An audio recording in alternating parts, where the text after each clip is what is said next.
Hi, everyone, and welcome to the I Am Landscape Growth Podcast, where entrepreneurs help entrepreneurs grow faster, better, and stronger in the green industry. From leadership to sales to recruiting and operational excellence, we cover the topics holding entrepreneurs back and share how to get past those bottlenecks with the best in the industry. I'm your host, Rob Murray, co founder and CEO of Intrigue, a digital marketing company focused on helping landscape companies grow. So sit back and enjoy the show.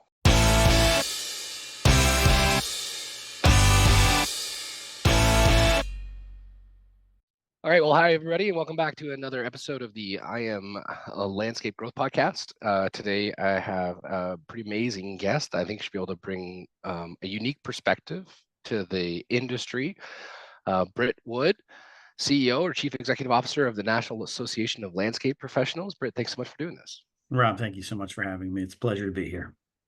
I'm not sure if you remember this, but it was at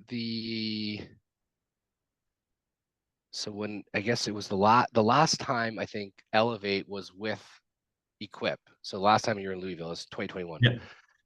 And you had a speech essentially, some sort of, but it was during the award ceremony or just before. And you kind of made a call out to the audience that if you want to see change, you got to get involved.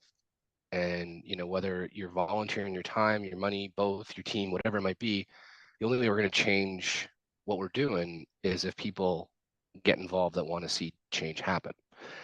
And it kind of struck a chord for me, and I just thought it was really eloquent talk, and hopefully it inspired some folks to get involved. But I really appreciate the sentiment. So yeah, I'm pumped to have you on the show. Well, thank you, Rob. I appreciate that. I do remember that. And actually, just even a week ago, I was at the Aspire Ignite conference, again, beating that drum of continuing to stay engaged and involved. And, again, I'm delighted to be here with you today and looking forward to our chat. Sweet. So, like we do for most guests, giving the audience some perspective of who they're listening to today. 5 years NALP. Before that, you're at CHPA. How'd you end up getting involved in the industry, and what are you up to today? Yeah, so I've been an association person, as we're association guy, so to speak. So I've been working for associations my entire career. And I've always enjoyed working with smaller businesses and entrepreneurs. So before I went to CHP, I worked with the Food Service Distributors Association, which was a large number of family-owned businesses, entrepreneurs, et cetera. So the funny story to tell on this, Rob, is that my wife actually worked at NALP prior to my arrival here. And one of the things she would come home and say is she would say, you know what, you would really love the membership we have here. You would you would connect with them and you would really enjoy them. And so, long story short ending, the position becomes available.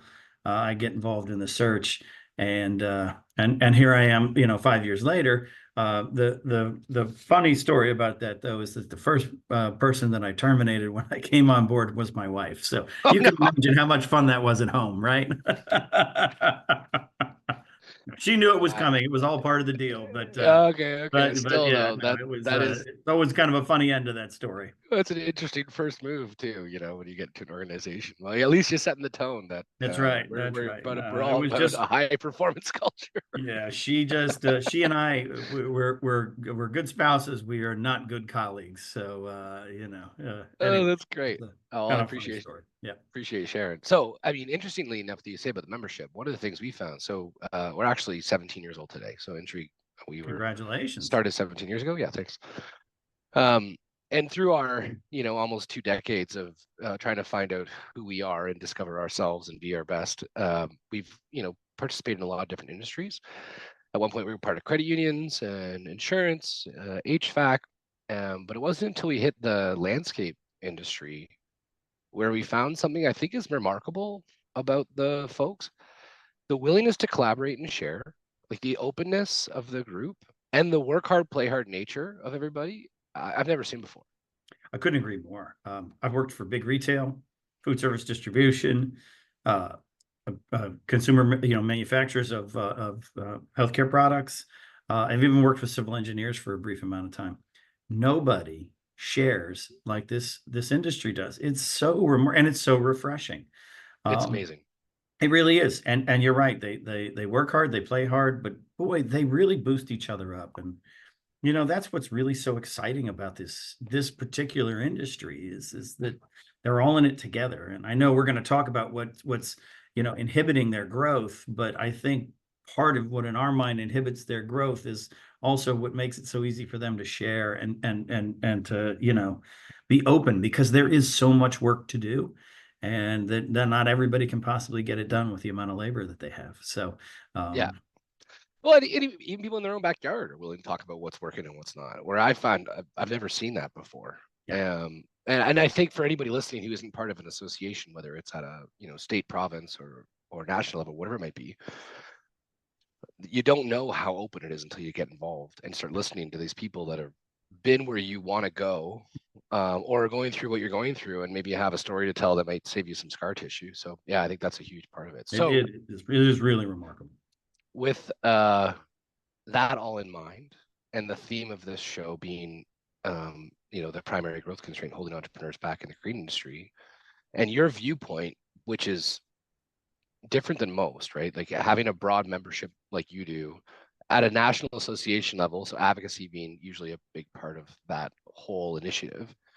What do you see right now as the biggest growth constraint holding entrepreneurs back in the green industry? Labor. It's people. It is the number one, as I alluded to in my earlier comments.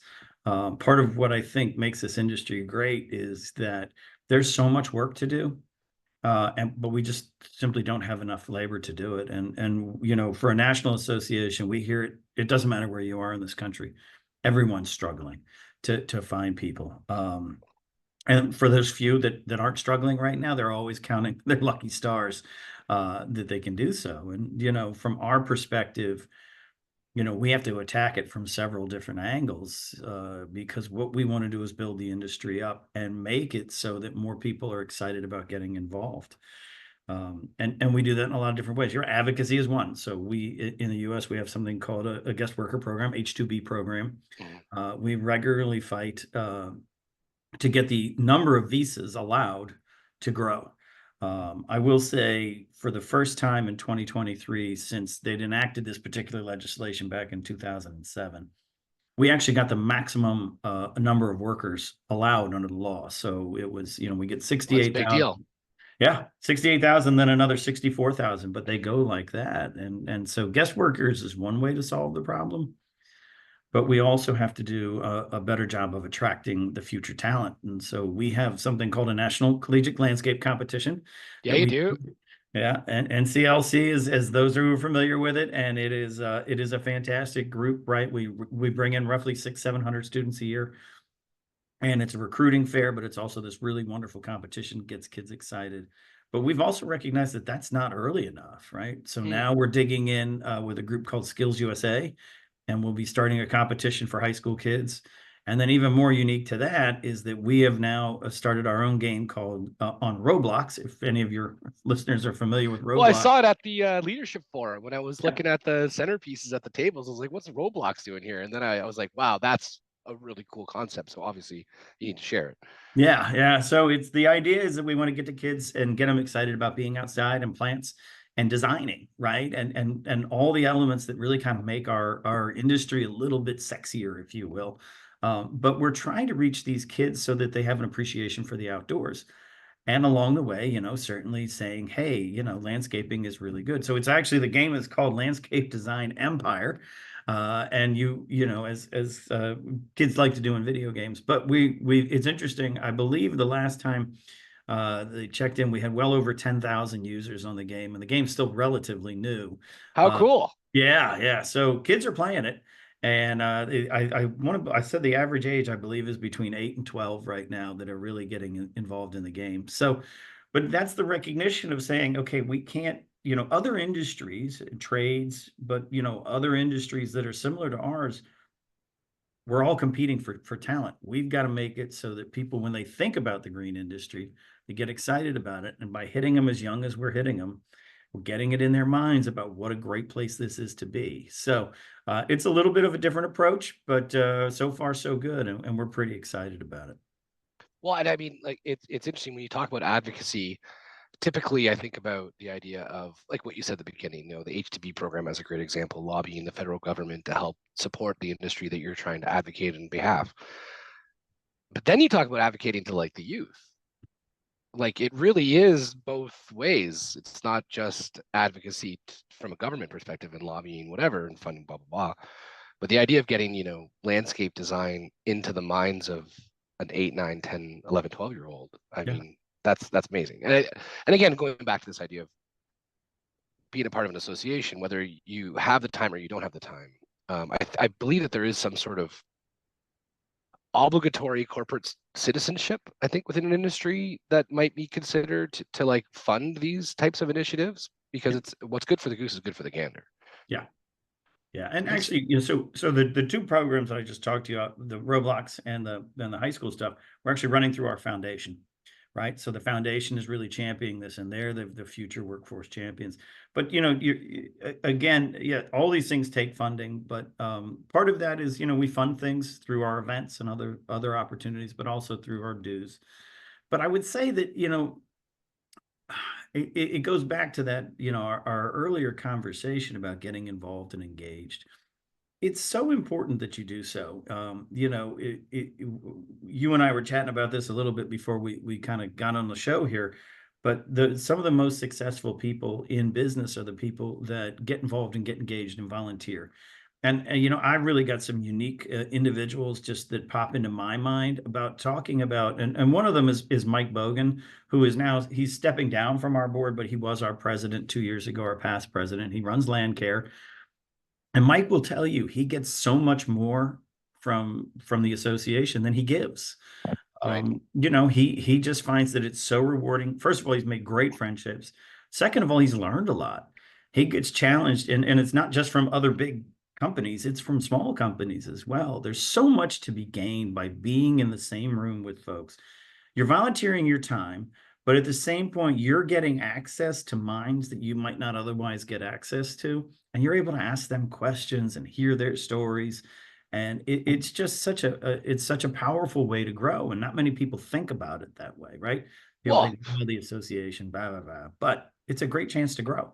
and to your point, though, what you said about success and the correlation to being involved in an association, and this is something we were talking about before we started recording. Yeah. We have the opportunity and privilege to be able to speak to associations across all the states, across all of Canada, the National Association of Landscape Professionals, the Canadian, Nursery Landscaping Professional Organization, whatever it might be. It's almost one-to-one correlated that the people volunteering their time at the highest levels and committees and boards within all of these associations, whether it's state or national, they're all successful. Yes. Now, they are. It is. It's so you could say, it's the chicken and the egg thing, right? Right. You said, is it they're most successful and they're just willing, or is it that they become successful by being involved, engaged? I would argue that, first of all, I agree with you. It's pretty much a one-to-one correlation. But I would argue that, yes, some of them are the most talented, but because they're talented, they recognize the opportunity of what volunteering can do for their industry, and they're invested in their industry. The result is they also grow from that. So for me, it's a 50-50 split. We always get some wonderfully talented individuals, but they always leave better than when they came because they learn so much from the people around them. So I was going to say the exact same thing. So we started in the landscape space in 2018, maybe 17, but call it 2018 officially. So we're 6 years deep. And I can say without a shadow of a doubt that the people that got involved when they were smaller grew faster than everybody else. Absolutely. Like hands down. And so it's a selfish motivation to anybody listening to this podcast that I want you personally to get involved in an association, because that's where our best clients come from, is people that are successful. And by successful in a landscape business, I mean I'm talking about scaling over 5, maybe over 10 million in terms of just a relative tangible benchmark. And so I don't necessarily, association's amazing. The NALP has been great to us, and it's a ton of fun to go to. I just can't sit here and try to find a way to express how important it is for folks' success to just get into it. So on that note, let's pretend for a moment that we're speaking to a bunch of people that have either A, decided they want to be part of an association, or B, are part in this case, let's say NALP. What's the best way for them to start tapping into the value there? Like, how can they get engaged more? Sure. Well, And what are the spots for them to do that? yeah, and I'll say, I'll say this first and foremost, be present, right? So going to events is a great way. That's the easiest win-win too, right? If I go to an event, I'm going to learn some things, I'm going to help me improve my business. But when you're at the event, seek out some of the volunteer leaders, seek out the board members, seek out the people who are on committees. You can go to our website and see who's on those committees. It's an excellent opportunity to talk to them about what they do, and certainly reach out and get to know the staff as well. The staff can help, and you would be fascinated to see some of the opportunities that exist. But for me, it's being present, and if you have the opportunity, get involved with our government affairs council. I'm telling, one of the big pitches I made last week, Rob, when I was talking to a group of contractors at Aspire, was, look, we can bring out 40 people from the EPA because they're interested in better understanding what our members do. And my point last week was, this industry is really amazing. It's got cool equipment, really, it's got really professional software. It's safe. It's outdoors. It shapes the planet. Yeah, that's right. And we don't brag about it enough. No, we We definitely don't. quietly sit back, and that's the thing, is that I encourage not people just to get involved in their associations, but get involved in your local communities. So many of them give and are really charitable in their local communities, but they're not going and pressing the politicians, your local chambers, your political offices, etc. You've got to get involved in that. And I know most people can't stand politics. Well, Politics is, you might be onto something.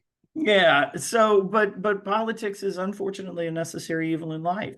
And I just strongly encourage folks that you think people know what landscapers do, but they don't. They look at people who mow lawns, and that's what they think, that's all landscaping does. And there's so much more to it. What we build, what we create, how we help the planet, we sequester carbon, we create oxygen, we filter water. I mean, there's so many great things to our industry that our industry does for the public as a whole. We've just got to get better about bragging about it. So, I mean, I totally agree with you. I'm not sure if you ever met a gentleman named Jim Landry. He ran Landscape New Brunswick for quite some time. The name sounds very familiar. Anyway, regardless of it, I might need to connect the two of you. He's got a pretty cool program for engaging elementary school. Anyway, you're right. There's definitely a lot of people bragging about it. It's almost part of the humility of the industry, and with which comes, I think, this idea of it's tough to ask for help. Like, I'm doing fine. I don't need to necessarily ask or bother someone to share with me their experiences. So can you just help people understand, like, whether you're doing well or you're not doing well, getting involved in any level of the association, whether it's just going to the annual conference or a committee, whatever it might be. Have you seen some stories of folks that have come in and some other people that have, like, maybe put an arm around them or not, and they've just like, is there someone that pops to mind of just like this kind of cool example of someone getting Well, involved? there is, and of course the young gentleman's name is going to escape me, but he popped up when we first started Elevate and was just getting started. And I believe now he's grown his business to about $7 million in about 2.5, 3 years time. I was going to say, yeah, 3 years ago was the first Elevate, right? Yeah. And so he is one of those guys that he showed up, didn't know anybody, didn't know anything about what to do. That's right. But he showed up. Yeah, he showed up, and as he showed up, he got to know more people. And so the next thing I know, sometimes there'll be different, like, little private parties that people get invited to because they've been around for a while, et cetera, et cetera, et cetera. And here is this kid at this party. Hey, just brand new to the industry 2 years ago.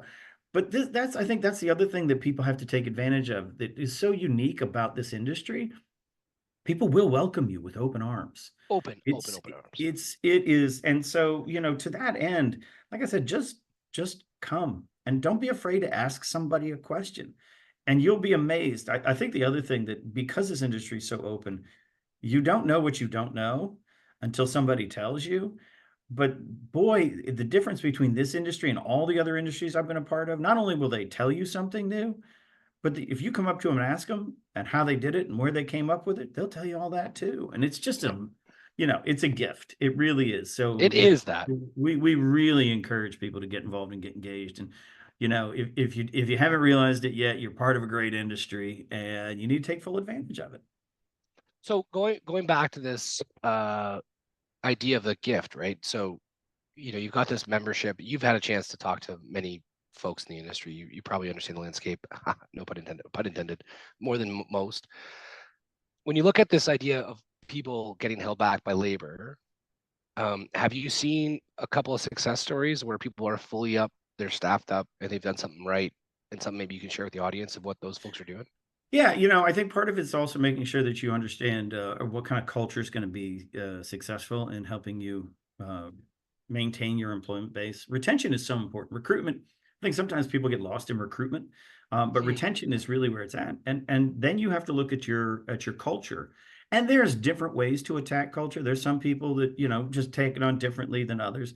But I think at the end of the day, if you've got a place where, and this is always the litmus test, is that you're creating a work environment as a leader that you would want to be a part of if you weren't in leadership shoes, right? Ah, So, that's a cool thought perspective. right. So it's like, you have to think about, okay, I know what's good for me. The leader wants them to do X, but how I deliver it to them and how I enable them to be successful, that's where the real key behind leadership is in my mind. And I think we've got some success stories out there that are definitely, they've created environments that they would want to be a part of if they weren't in the leader's shoes. And it's not easy. I'm not going to sit here and lie to you and say, oh, but it's so, Yeah, that's flip a switch the and you're good to secret go. sauce. Right. But the ones that I've seen that aren't struggling are the ones that have created atmospheres that if they were 20 something again and had the opportunity to jump on board with an organization, they would have jumped on board with that. And they listen really well to their team members. They get to know them and they actually listen to them. It's not just surface level conversations. It's, hey, what would help you be better? How can we put you in a position where you're going to be more successful than you are? And then the That's other a thing. very Sorry, specific, go ahead. and I was going to say that's a very specific and important question that I want to just repeat for the sake of the audience. How can we support you better so you can be more successful? That's a very poignant question because it puts a lot of ownership on the respondent to say, Absolutely. this is what I want from you so that I can go do more. Yeah. I mean, and And that's which is different than, it's different than saying, what can we do to be better as a company? yeah, absolutely. That question's, I mean, Absolutely. this podcast is worth that question alone. Seriously, Britt, that's a good one.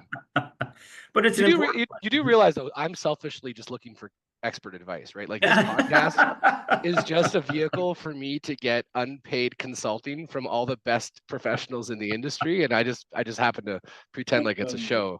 I love it, Rob. I'm not even joking, man. I'm not even joking. It's a good tactic. Well, I'm fortunate too, right? Because I get to learn these things because I get to host panels with some of our great industry leaders out there, and I It's get to spend amazing. time with a lot of these folks. And as long as you're listening and paying attention, they'll give you the secret sauce, and that's a big major aspect of it, right? Well, and like you never know where you're going to get it from. So one of the episodes we did here, a gentleman named Rob as well. I mean, Robs are obviously very cool people, but he's a biologist. He happens to run the largest business in North America that sells clematis or climbing plant. And I'm ready for this podcast. I was like, what the heck am I going to interview this scientist about? He's a biologist, right? He's a plant guy. He's fully scientist. He's just full geek. It's amazing. Halfway through the interview, he shares a story about a tour he went on and saw a couple of other growing operations, greenhouses, whatever. And it changed the way he looked at how to grow a business. And at this point, he was doing like $3-4 million a year. And the tour essentially showed him that there was a greenhouse that had 6-7 different greenhouses. They're all done exactly the same way. It was very Home Depot'd, so it was very standardized. They automated a lot of stuff and they optimized the whole thing. So the whole theme of the talk that this guy did the tour was to standardize, automate, optimize. Anyway, it hit me like a ton of bricks. How important it was for us as an organization to standardize what we're doing so we can automate and optimize. And the theme of our entire 2024 has been standardize, automate, optimize. Yeah. And it was from a biologist out of BC of all places, the scientist that grows climbing plants. And I just think, Yeah. to your point, like, it's amazing where you can find unbelievable nuggets that will help grow your company, regardless of what stage you're at. Yeah, and that's why we always encourage people, don't sit behind your own four walls and think you got to solve every problem by yourself. Get out there. There's a great big world out there, and there's ideas coming from everywhere. And the more you get out and get exposed to it, the better off you're going to be. Love it. So, a couple things then. You've got your annual conference, Elevate, which now you are rotating. Like, it's mobile. It used to be at Louisville every year, and then Elevate started, and then you moved it to, what was that, Orlando, Dallas, and now You North know, we Carolina? did Orlando first year, Dallas the second year. We'll be in Charlotte this year, and we're Charlotte, moving right? months. We're moving months. We were in September. Now we're always going to be in the first week of November. So that's really kind of where we pegged it. We'll be in Charlotte, then we're going to be in Phoenix, then we're going to be in Tampa Bay, and then we're going to be in Anaheim. So we're already planned all the way out to 2027. But the whole goal behind it, and honestly, when we were in Louisville, we were part of a conglomerate of organizations, if you will, Mm. the Outdoor Product Equipment Institute, us, and a few other non-for-profits were involved in this. Part of the reason why we broke away was because we wanted to move the event around, because there's so much to see in this country and so many different things to do. And candidly, we were getting a little flack. I mean, when I walked in the door 5 years ago, I would have people from California tell me that we were an East Coast organization, and because we did something in Louisville every year and we never went west, we never did anything out in the West Coast. And Right. part of doing that is taking your annual show and moving it around. And so that's been a big aspect of it for us, and we've been really pleased. Elevate continues to grow, and we like to make it something that's, again, very very business friendly, and allows you to learn a lot, but also let you have a lot of fun. So Well, mission accomplished, because I've been to, what, 2021, 2, 3. yeah, Yeah. 2021 and 22. Yeah. So So then we this year will 22 be. in Orlando, where we went to Harry Potter World and rented that out. It was And amazing. yeah, and then last year at Gillies, and then this year we're going to be actually doing our big event at the NASCAR Hall of Fame. And believe Oh, me, sick. there's a ton of fun things to do there. So Well, I'm it'll pretty be a sure last blast. year was the largest group of line dance teaching I've ever seen in my life. Like, that was, and then possum racing. That was, anyway, it was Yeah, amazing. yeah, Uh, okay, so then just help maybe some folks if they're part of their state association, or maybe they're part of NALP, they're not part of their state association. What's the relationship between NALP and all the different state associations, and how does somebody look as an entrepreneur on what they should join and how they should interact between the two? Generally speaking, and it varies for everybody, because certain people will just want to get engaged in the National Association, and there's advantages to that, because some people are very competition averse in Right. terms of sharing ideas with their competition, and that's why the National Association, there's so many people from so many different places, can be beneficial. But we think for smaller, especially for smaller organizations, your state association is totally the way to go. Right. There's just as you and I were just sharing, right? We're popping around to different locations all the time, and flying is money, airlines, hotels, Sure. everything else Yeah, it's like not that. nothing. But in your local area, your state, you can, and it's also a great way where you can kind of learn the ropes too. You get involved with your state association, you begin to lobby your state government. There's so much opportunity within the states, and some states do it better than others, but it's not a hesitation. The fact of the matter is, you got to get yourself and put yourself out there. So I would say, for an entrepreneur who is maybe $2 million or less and wants to do something, but just doesn't feel like NALP is going to be the right fit for them right now, then get involved with your state association, because they're going to give you a lot of value. One of the things we're going to be working on over the next 12 to 18 months is working with the state associations so that the National Association can produce things that then the state association can take advantage of at Beautiful. no cost in development for them. So Awesome. we've identified 20 different opportunities with a group of state execs. And now the idea is just organizing those and beginning to execute on them. So over the next 12 to 18 months, we're really looking forward to doing that. So, And long story short, if you're not part of association, get part of your state when to start. at the And very and NALP is there no matter what, but at least get involved in your state. we are. We'd love to have you, but we also appreciate that your state associations need support as well. Yeah. And look, there a lot of them out there doing really great work. So at the very least, yes, Well, happy to. and so I mean, and with all that being said, they might be doing great work, but they're not going to Costa Rica in 2025. So maybe you can share a little bit what's going on with the leadership forum. And so I have to say, with full selfishness, you guys went to the Conrad last year. I had an opportunity to go participate and somehow meaningfully write off a surf trip, which was just amazing. So now you're going to Costa Rica, Guanacaste at the JW or the Marriott. I'm not sure if it's JW, but Yeah, JW Marriott. Yeah. yeah, and it's I don't know if you know, but Playa Avianas is right there, and that's where it's a great surf spot. I used to live like whatever 15 minutes from that place for 2 years, so I was over the moon when you announced Guanacaste. But maybe you could shoot a bit of some insights to what this leadership forum is all about and why people might want to consider checking it out. Yeah. So Leaders Forum is really, so if you think of Elevate as kind of this comprehensive event where you can go and you can see, your vendors, you can see the people who are making equipment, you can see your peers, right? You get to go to education sessions, et cetera. And it's designed to be for the top leadership. In fact, already this year, we've got 18 companies that are bringing at least 10 to 20 people to Elevate. So they're Right. bringing their teams. Leaders Forum is not designed to bring your team. It's designed for what it says. It's designed for the leaders of the organization. So what you might refer in corporate America, we might refer to it as the C-suite, but it's really the leadership. And it's the opportunity. Not only we do some education, but we also leave a lot of time for really a lot of networking that can take place, and it can take place in a very pleasant environment, right? Yeah. So like you said, if you Check. surf, and I know there's several. I was actually kind of astounded how many people were out surfing last year, especially with those crocodiles around. Yeah, they were full. They were full. They weren't hungry. That's right. That's right. But there's all types of opportunity, and the goal behind that is to be able to create opportunities for people to sit down and have in-depth conversations with fellow leaders, right? Where you can really tackle some of those issues that are unique just to the leaders in the industry. And so that's what it's designed to be. Yes, it is held in very nice places because we find that that's conducive to a greater level of networking. And so we will be in Costa Rica this year. We'll actually but we're going to get to a point where we're going to be bringing it back to the continental U.S., not permanently, but just on a more regular basis. So we'll be in Southern California next year at a Ritz-Carlton. And so, it's one of those things where it's meant to be smaller, because that way you can find people too. Elevate will likely have over 1,500 contractors there this year, plus Yeah, amazing. exhibitors. Yeah. So And that's a big event though, right? It's hard to it find is. them. It's huge. But Leaders Forum is really around 250, 300. And if you want to meet somebody or you want to talk to somebody, you're going to have the opportunity to do it. Well, and the fascinating thing too, and like even for us, like so we're what would be considered like a strategic alliance partner or a sponsor, or whatever. We're a marketing company that helps landscapers.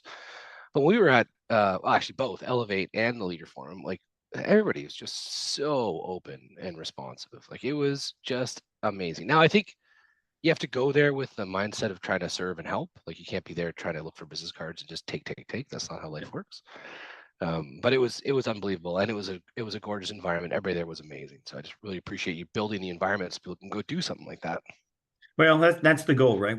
Our goal as an association is to create the opportunities for you to improve your business. And that's generally going to be by meeting your peers and learning from each other. But it's also, to a certain extent, especially with Leaders Forum, a lot of people take advantage of it and they'll tack extra days onto it. Oh yeah, But they're in that mindset where they're actually getting away from their business, but still able to focus in on their business. So I appreciate you saying that, but that is one of the goals we have as an association in creating events to help you grow. I love it, man. So a resource to let the audience know of, somebody that maybe inspired you, author, speaker, podcast, something like where did you find some of your inspiration to build an organization like this? Well, it's funny. Somebody asked me this question recently. If I could single out one individual that really helped me in my career, it was a gentleman named Robert Verdisco, and it was my first association I ever started out with. And I always bring and he went by Bob, but I always bring him up because of two things that stick out to me as I tell you this tale, so to speak. First of all, Bob gave me every opportunity, right? He just said, hey, one day he walked into my office and I was just working in government affairs and basically doing admin stuff. And he said, you know anything about computers? I said, well, I know a little. And he goes, you're willing to learn? And I said, yes. And then Bob came in and would ask me every time there was an opportunity. And I came to him one day and I said, why do you keep coming to me? I said, we've got a lot of capable people in here. And he goes, because you always say yes. And then so that taught me one thing, right? That it was, first of all, you have to say yes in your life and in your career in order to get the opportunities. So always try to say yes, but recognize when people are saying yes to give them more opportunities. And the other thing, Oh, I love that one though. The flip side of the coin, right? absolutely. It's not just about you, it's about the ones around you. Yep. If they're saying yes, see more opportunity. I love that. Yeah. And then the other thing that Bob taught me is I kind of when got into management, he would say to me regularly, like, if you were getting frustrated with one of your team members, it's like, look, your job as a leader is to make them successful. You have to make them successful. You have to figure out what's holding them back and work with them to make them successful. You have to keep your people in mind. And it's not about doing things the way you want them done. It's about understanding how the individual who's going to be helping you accomplish something does things, and then give them the tools and the opportunities for them to be successful. So those are two things. Buddy, that's magic, Britt. Yeah, I'm telling you that he was such a great man. But I learned so much from him, and so those are core principles that I've had in my career now for, Bob shared most of that with me when I was very young in my career. So about 27 years ago, and I've just embraced him as we move forward. Robert Verdisco, Bob. Bob, loved Love him. that. Great man. Yep. Oh yeah. What's holding your team, them back, holding Yep. somebody back, and how can you help them break through it? Yep. Not a better note Absolutely. to end an interview on. Thank you, Britt, for doing this. Hey, Rob, it was a real pleasure. Really enjoyed talking to you. Thank you for the opportunity. Cheers. Thanks everybody for listening. We'll see you in the next episode of the I Am Landscape Growth Podcast.